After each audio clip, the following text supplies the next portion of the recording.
Amherst, Massachusetts, 1983. Songwriter Charles Michael Kittredge Thompson IV meets guitarist Joey Santiago while living near each other in the dorms at the University of Massachusetts, Amherst. They began to regularly jam together. A couple years later, both had dropped out of college and moved to Boston with the goal of starting a rock band. They placed an ad in the Boston Phoenix which said, quote, "Band seeks bassist into Husker Du and Peter, Paul, and Mary. Please, no chops." One person answered that ad, and that was guitarist Kim Deal. She arrived to audition without a bass, since she had never played bass guitar before. But she loved Thompson's songs and was inspired to get one. The trio began rehearsing in Deal's apartment. Now, they still needed a drummer. Deal suggested they reach out to David Lovering, a friend of her husband. Lovering, who had all but given up drumming by this point in his life, was convinced and decided to join the band. After literally scouring a dictionary for a while, Santiago suggested the band be called Pixies. The rest of the band was like, sure, why not? They began rehearsing in Lovering's parents' garage. Soon after, they got their first gig at a bar in Cambridge. The bar spelled the band's name wrong, however, advertising them as, quote, the Pixies. But by the summer of 1986, they were regularly getting gigs at bars all over Boston, and these bars spelled their name correctly. Their music was really hard to categorize, and promoters didn't know what to do with them. The songs were catchy, but every song was chaos, always seemingly about to fall apart. The band was creative with how they advertised these shows. They made posters that said, "Death to the Pixies," and featured a naked Thompson on them. On December 13th, 1986, Pixies opened up for Throwing Muses at a legendary Boston venue affectionately known as the Rat.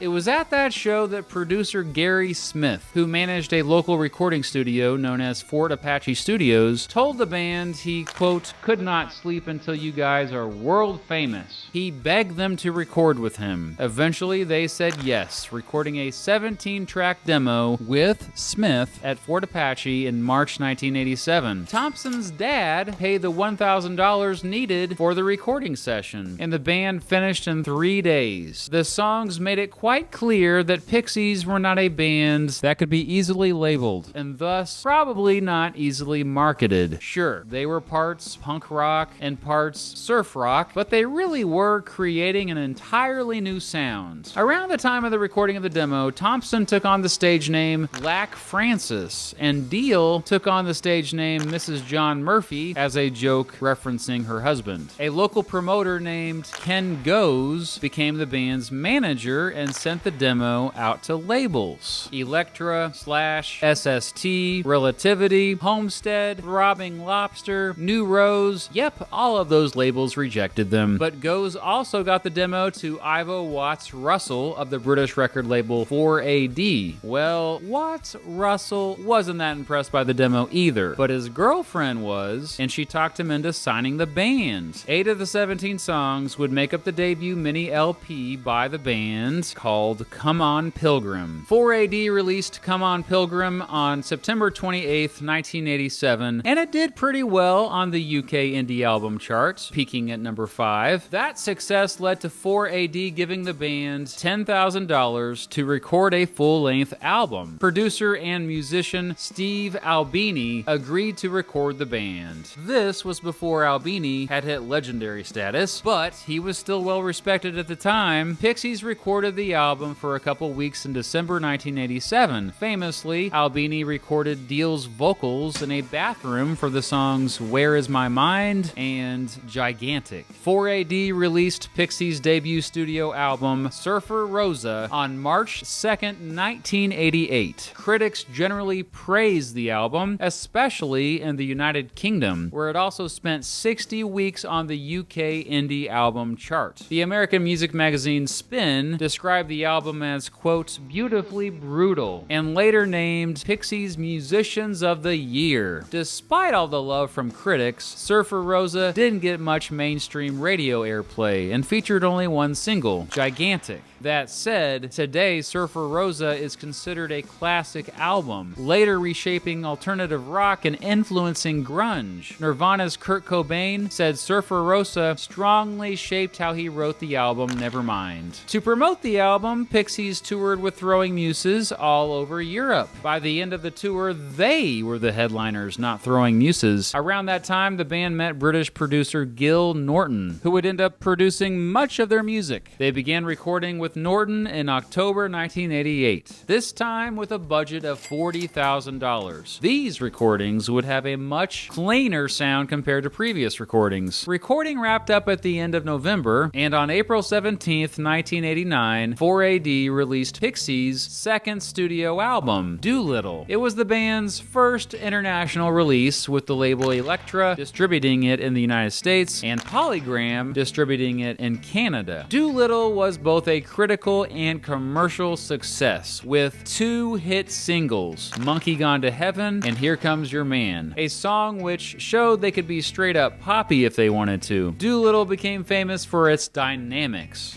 often abruptly going from sudden loud to quiet to loud again within the same song, which ended up being copied by many bands afterward. The album particularly did well on alternative radio in the United States. Despite all this success, Kim Deal and Black Francis were not getting along very well. At the root of the conflict was that Deal wanted more creative control within the band, and Francis didn't want to give up creative control. After another long European tour in the summer of 1989 and a very stressful American tour in the fall, the band decided to take a little break. Santiago and Lovering went on vacation. Francis went on a short solo tour, and Deal formed a new band with Tanya Donnelly of Throwing Muses and Josephine Wiggs of Perfect Disaster called The Breeders. In January 1990, Francis, Santiago, and Lovering all moved from Boston to Los Angeles. Deal was in the UK recording the first Breeders album with Steve Albini. In February, Pixies began recording new material, again with producer Gil Norton. Francis wrote many of the songs in the studio right before they recorded them. They didn't have much time to actually rehearse. Eventually, Deal reunited with the band, and by the spring, Pixies had wrapped up recording. 4AD and Elektra released their third studio album, Bossa Nova, on August 13th, 1990. This one also had 2 singles, Valoria and Dig for Fire. Critics mostly praised the album, and it also got lots of airplay on alternative radio. On August 26th, Pixies played their first really big show, headlining the Reading Festival. Over the next couple months, they continued to play huge festivals across Europe with musicians like David Bowie, who once said Pixies, along with Sonic Youth, had made the most compelling music of the 1980s. And between tours during the first half of 1991, Pixies recorded new songs, but Kim Deal had less and less of a role on them. 4AD released Pixies' 4th studio album, Trompe le Monde, on September 23rd, 1991, and it would be the last to feature Deal. The album saw Pixies returning to their roots with a more raw sound, and critics once again uniformly praised it, although it was overshadowed by another album released at about the same time. Still, it featured 4 singles: Planet of Sound, Alec Eiffel, Letter to Memphis, and Head On. The band once again toured constantly to promote the album, playing huge shows in Europe and smaller ones in the United States. In early 1992, U2 asked the band to open for them for part of their Zoo TV tour. Throughout all of these shows, playing to the biggest audiences in their careers, the band was probably the least happy. Deal and Francis were once again regularly fighting. On April 25th, 1992, the band played its last show of the tour in Vancouver. Afterward, the band all agreed to take a break. Once again, Deal started working again with the Breeders, and Francis began recording a solo album. And then, seemingly out of nowhere, Francis announced that the band had broken up. He announced it on January 13th, 1993, on the BBC show Radio 5, and gave no explanation. Only later that day did Francis call Santiago to tell him the news, and believe it or not, told Deal and Lovering about the breakup via fax. An abrupt ending to a relatively short career, but this story is not over, obviously. In In the years after the breakup, the former Pixies members had several projects. First of all, Black Francis changed his stage name to Frank Black and released a few solo albums, including some with his new collaborators, going by Frank Black and the Catholics. While Santiago still contributed to some Frank Black albums, he also collaborated with other musicians, began writing TV and film scores, and formed a band called the Martinis with his wife, Lindy Malari. Dio continued with the Breeders, who had a big hit with Cannonball from their album Last Splash in 1993. She also later formed a band called the Amps. Lovering also collaborated with other musicians, but turned down an invitation from Dave Grohl to join the Foo Fighters. A few years later, he became a magician. I'm not joking. Meanwhile, in the years following the breakup, Pixies were bigger than ever. More and more of their songs entered the mainstream in various ways. Flash forward to 2003, and just as abruptly as Charles Thompson ended Pixies, he brought them back together. Thompson called Santiago to see if he wanted to reunite, and Santiago called the others. They did. They all did, and started jamming together again, just like old times. Soon the rumors got out, and the world was excited. Pixies were back, baby! They played their first reunion show on April 13th, 2004 at the Fine Line Music Cafe in Minneapolis, Minnesota, and then one long worldwide reunion tour throughout 2004. On May 3rd, 4AD released Wave of Mutilation Best of Pixies, and it added to the hype. In June, Pixies released a new song called Bam Thwok exclusively on iTunes.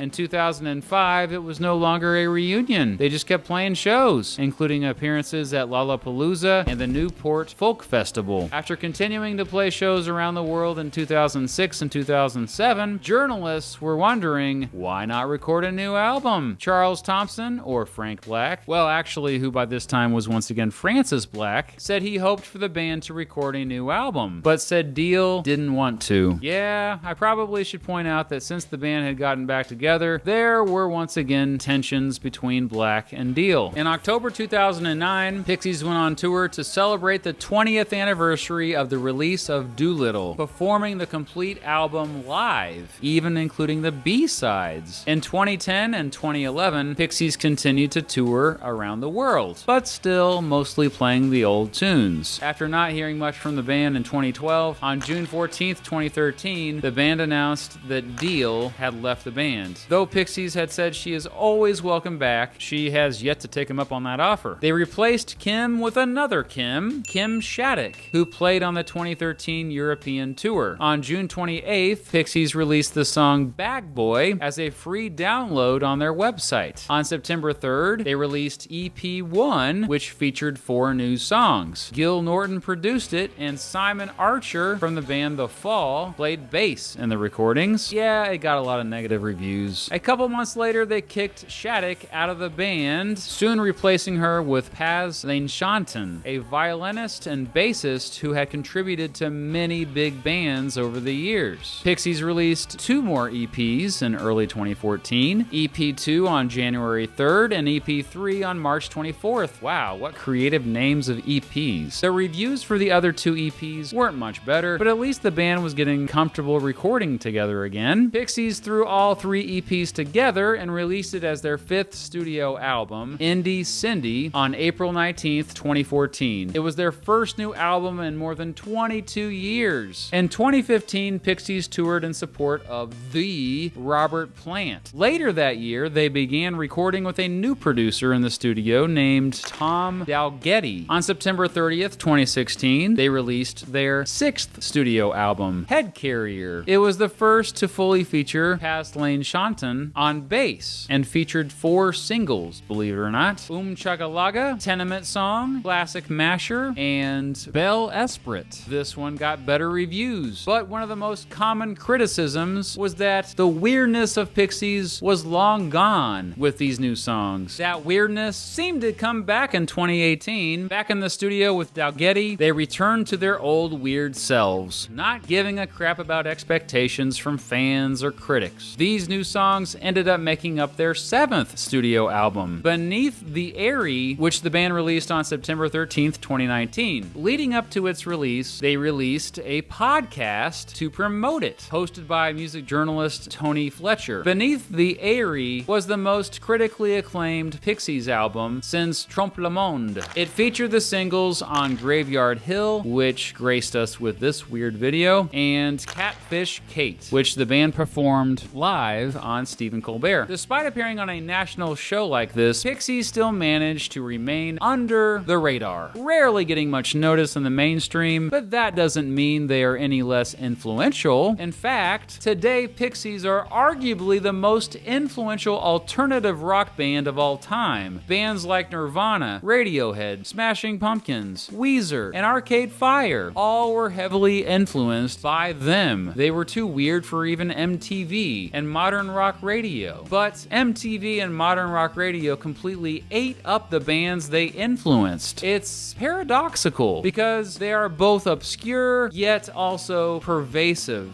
Even today, Pixies are in a category all their own, and they seem more comfortable than they've ever been. Hopefully they'll get weirder and weirder the older they get.